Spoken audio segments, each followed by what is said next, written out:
Since when do you need panties? Yes?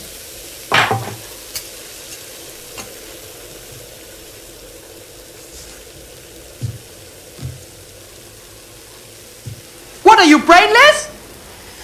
Put something down there! Put something down there!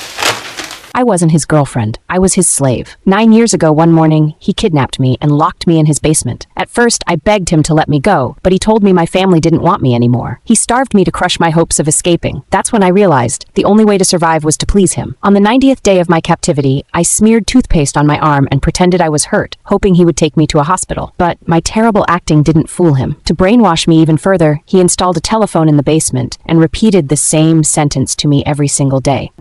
Obey me. Obey. Obey me.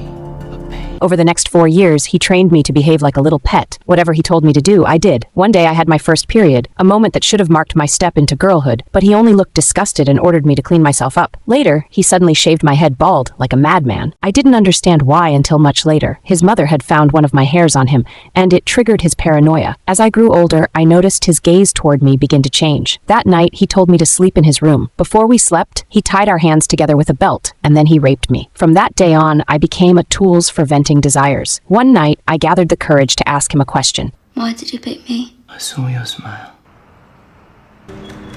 I regretted the moment he answered. By the 2029th day of captivity, I had grown used to taking care of him every day. One afternoon, he took me to the supermarket to buy supplies. Watching people walk around me, I suddenly felt the urge to scream for help. But fear held me back, and just like that, I followed him home again. I knew I had missed my chance to escape. I even tried to start a fire to end my own life from the smoke, but he caught me and beat me. I wrote down everything he did to me, every crime he committed. On the 3096th day, because he had been unemployed for a long time, he decided to sell his car. While we were cleaning it out, he stepped away to take a phone call. I looked at the unlocked door. The thought of escaping surged through me again. This time, I gathered every ounce of courage I had and ran. I ran with everything in me, because this might be the only chance I would ever get to be free again. Hello?